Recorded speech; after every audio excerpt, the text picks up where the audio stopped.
Hello, Mockingbird Mavericks. It's me, Mr. McBride. Today we're going to talk about drawing flowers. You've just finished up watching a video about bees and how they're important, what they do for the flowers. And so in preparation for our painting, our printmaking next week, we're going to do some drawing of flowers this week. So that way we can paint over top of it next week. So to start, you'll get a paper that looks like this color, this green paper. And afterwards, I want you to flip it over, or just actually, you don't have to flip it over. Write your name on the back. Once you have it, flip it over to the blank side, and we're going to start with a pencil. We're going to do a few things. First thing I want you to do is I want you to make 5 to 6 dots. Now look at my dots. Are my dots bunched up or spread out? They are spread out.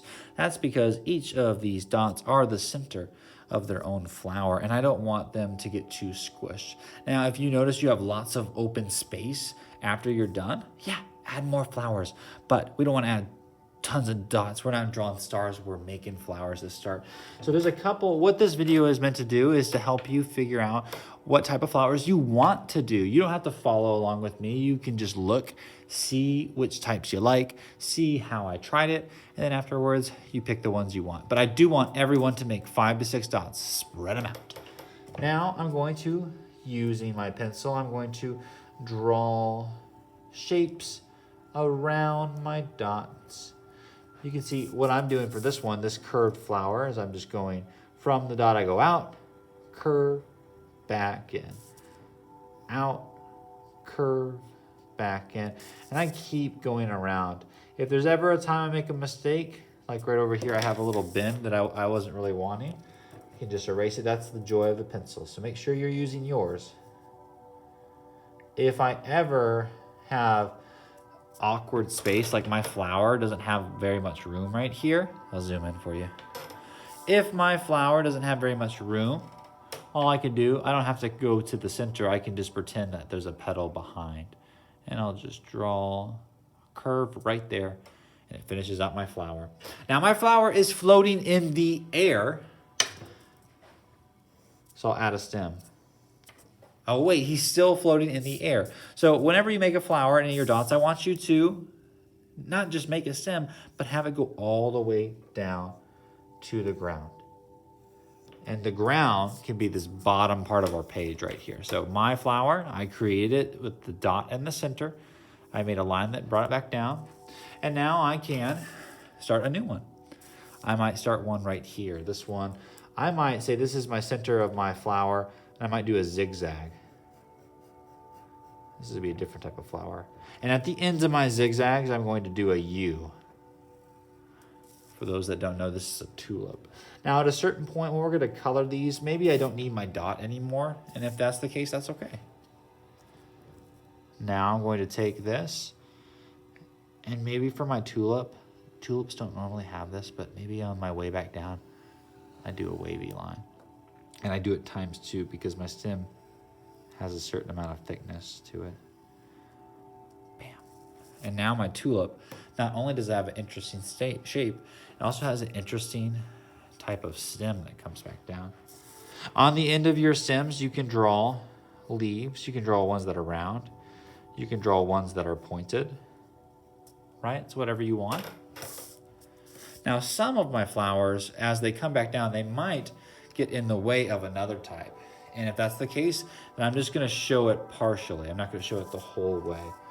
For example, let's say I have another one of these rounder flowers. I'll go ahead and I'm going to go a little bit quicker. All right, I've finished the flower. And let's say it's coming in from an angle. It's not straight up and down. Maybe my stem goes this way.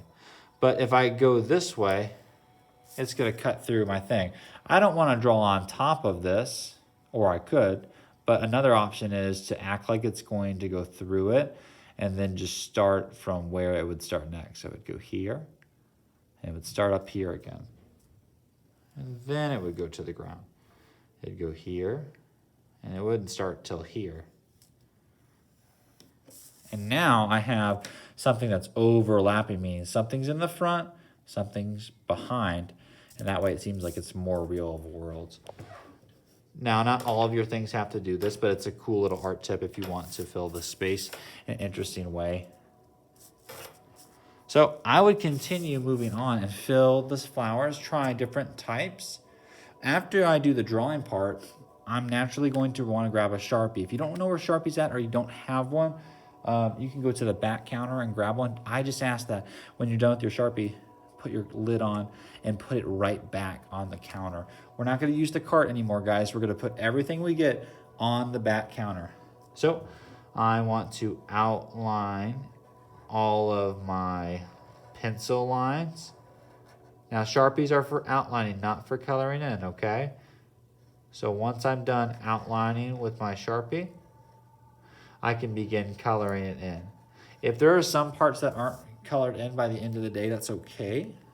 But I would make it your goal. We're going to draw our flowers. So flowers number 1, I draw them. Outline with Sharpie, so number 2. Right, I go over the whole thing. I'm just going quick, so if I was really doing, I would do the whole thing. And then after that, I'm going to color. You can use a lot of different things. Today you can use markers. You can use crayons. You can even go back in with your pencil if you want to shade and color it in with just your pencil. We aren't using paint this week. We're gonna save that for when you come back and we'll use it next week, okay? So when you're done, you might have an entire page filled with flowers that are colored in and outlined with your Sharpies. When you're done, double check, make sure my name's on it. And then we're gonna hand that into our friend the sub, and they're gonna keep that. You're not gonna take these home this week. You're gonna keep it in art. That way I can have it for next week and hand it back to you, because we're gonna paint on top of it. Okay, so flowers today. When you get done, you can get a coloring sheet on the back counter or a free draw paper. Miss you guys, hope you're doing well, and I'll see you next Tuesday. Bye-bye.